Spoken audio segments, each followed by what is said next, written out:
투자금으로 돈을 받은 경우에 사기죄가 성립하는지 여쭤보는 분들이 많은데요. 결론적으로 말씀드리면 투자금으로 돈을 받은 경우에도 사기죄가 성립할 수 있습니다. 투자금으로 받았기 때문에 사기죄가 성립하지 않는다라고 주장하는 사람도 있습니다만은 투자를 받으면서 소입 경우에는 사기죄가 성립할 수 있습니다. 안녕하세요.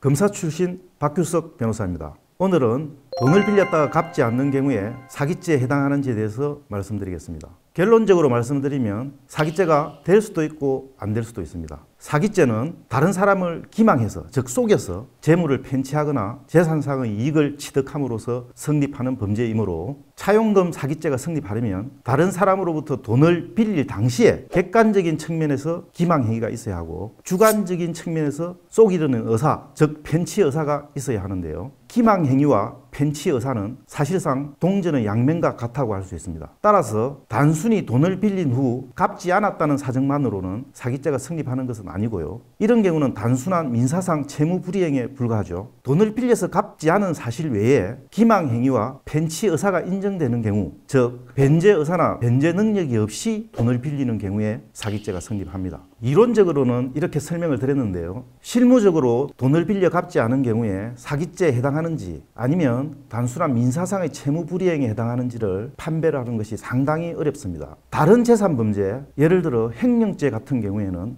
객관적인 사실관계가 인정되면 범죄가 성립하는데 특별한 문제가 없는데요. 그러니까 다른 사람의 돈을 보관하다가 다른 용도로 사용한 사실만 인정되면 횡령죄가 성립한다는 거죠. 하지만 차용금 사기의 경우 돈을 빌린 후에 갚지 못했다고 하더라도 기망행위와 편취 의사가 인정되지 않으면 사기죄가 성립하지 않습니다. 그러니까 변제 능력이나 변제 의사가 없이 돈을 빌린 경우에만 사기죄가 성립하는 것이죠. 그런데 이것을 판별을 하는 것이 상당히 어렵습니다. 변제 능력이나 변제 의사 유무는 돈을 빌릴 당시를 기준으로 판단해야 합니다. 사후의 사정으로 판단하는 것이 아니고 돈을 빌릴 당시를 기준으로 판단해야 합니다. 돈을 빌릴 당시에 자신의 재산 상태 등에 대해서 적극적으로 거짓말을 한 경우에는 당연히 사기죄가 성립합니다. 그리고 채무 초과 상태에 있음에도 불구하고 이를 숨기고 돈을 빌린 경우에는 묵시적 기망행위에 해당해서 사기죄가 성립할 수 있습니다. 하지만 돈을 빌려주는 사람이 그와 같은 사정을 잘 알고 빌려주는 경우에는 기망당했다고 보기 어렵기 때문에 사기죄가 성립하기 어렵습니다.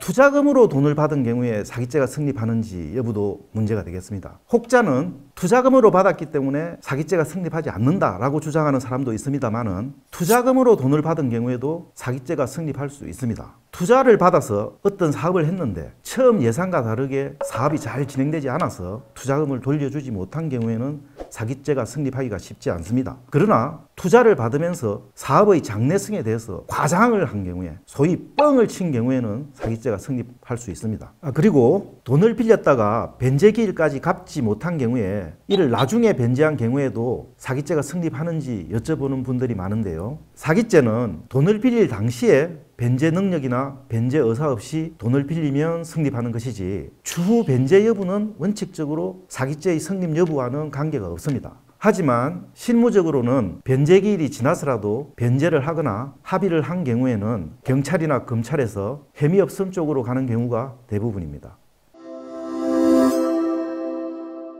지금까지 돈을 빌려 갚지 않은 경우 사기죄가 성립하는지에 대하여 대략적으로 말씀을 드렸습니다. 하지만 실제로 사기죄로 고소가 되면 1차적으로 수사를 담당하는 경찰이나 기소 여부를 판단하는 검사가 사기죄의 성립 여부를 판단하게 되는데요. 이게 담당 수사관이나 검사의 성향에 따라 차이가 많습니다. 어떤 수사관이나 검사는 돈을 빌린 후에 갚지 않으면 원칙적으로 사기죄가 성립하고 돈을 빌렸다가 예상치 못한 사정으로 부도가 난다든지 하는 등의 특별한 사정이 있어야 범죄가 성립하지 않는다는 입장이 있는가 하면요. 어떤 수사관이나 검사는 돈을 빌리고 갚는 것은 민사 문제이지 형사 문제가 원칙적으로 아니다. 민사소송을 해야지 왜 고소를 했느냐. 이런 입장을 갖고 있는 분들도 있습니다. 따라서 고소인이나 피고소인은 객관적인 자료를 바탕으로 기망행위와 편취 의사가 있었는지에 대해서 담당 수사관과 검사를 잘 설득해야 하고요. 이를 위해서는 가급적 변호사의 도움을 받는 것이 바람직해 보입니다. 오늘 영상은 여기까지고요. 다음에는 더 좋은 영상으로 여러분들을 찾아뵙도록 하겠습니다. 감사합니다.